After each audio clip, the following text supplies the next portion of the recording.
30s, and I think it'll be the once only. Will he be a good king? I think that's stonkingly good. In fact, where it ends up is, I think, first-class statesman. So when's he going to meet and get married? Can you give us a date? I think it'll be, well, 30s, 32. Right, and be king? He'll be king 35. King at 35. Well, you heard from Robin there. We've been pretty clear about what our experts see. Joining us now is royal expert Penny Junor, who will be telling us what she makes of those predictions. But first, I just want to turn to you, Marie, because you've unearthed something rather spooky in the House of Windsor. That's right. I was looking back through history books and found the proclamation date for the House of Windsor itself. And the strangest thing is that it actually occurred at what we call the time of an eclipse. And, you know, it's often considered a time of sort of not a good time, basically, to begin something new. So then I carried on and I found out that Edward abdicated just before an eclipse, very similar to what occurred in August 99 when the light went dark. And then we found out that actually Charles and Diana married at the time of an eclipse, and also Diana died at the time of an eclipse. Now, this said to me that these are all sort of not very good times in the chart for obviously for the House of Windsor. But interestingly enough, William was born just after an eclipse, almost like when the light started to shine again.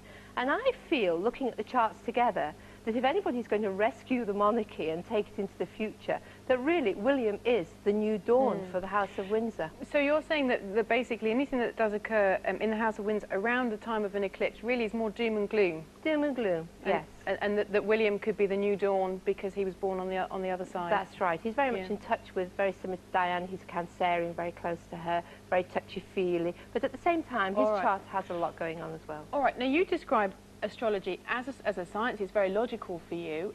Penny, I put this to you now. How do you stand on such things? I mean, how do you stand on especially what Maria's just said?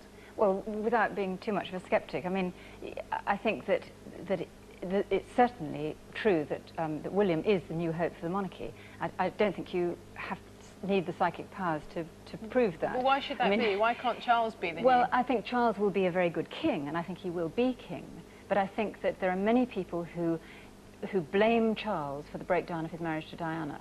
And William, because he's the issue of that marriage, and because he is Diana, you know, he's Diana's. He looks like her, he behaves like her, he has a lot of her compassion in him, and a lot of her sense of duty. Also so you her would father's. agree that he is... But I think that people see him as Diana. Basically, the new light. The new light. Okay, well, Robin, you've been fairly specific about this, and by all means, I think people will be healthily sceptical, perhaps. Okay, tell us something we don't know. But you've both been very specific about dates. Tell us something about what you think. Well, I feel that Charles will lead and be king, but it's going to be a short 10 years. I feel then that he will be coaching his son, who is going to be the new face of the monarchy, and he will then come to the forefront. And give us a timing for that. And I think Charles will act as a kind of ambassador and support all the way along. And I believe about age 35. So are you saying that Charles will be king and will then step down? Not a matter of stepping down as such, it's a matter more of a double act, almost a support. And that is what I see in William's hand, because the two supporting lines are there. Father does support the son. Maria, what do you think? Well, actually, I've looked forward to April 2004, and there's a major eclipse occurring at that time, just before the Queen's birthday, that suggests to me a major event is going to occur in the House of Windsor. It hits all the charts in its own way.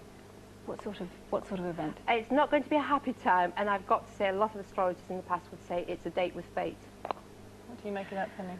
Well, I mean, you know, who knows what will happen. It does seem to me, though, that there could be many changes. I mean, the senior members of the family are aging. They do all come from long lines, but nonetheless, they are getting on. We live in very dangerous times, a lot of terrorist activity.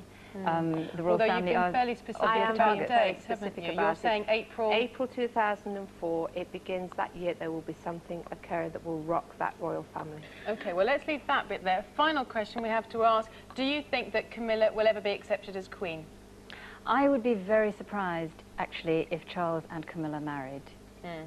You guys, what do you think?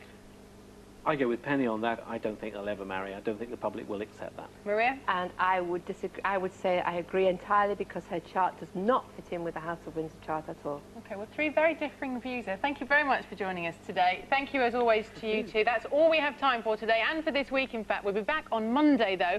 We'll be checking out those wacky therapies the stars swear by, find out what happened when we sent a bunch of very sceptical nurses for Reiki, crystal healing, inversion therapy. What's that? And the results are actually very surprising. Have a great weekend, and we will see you back at 2 o'clock on Monday. Bye-bye.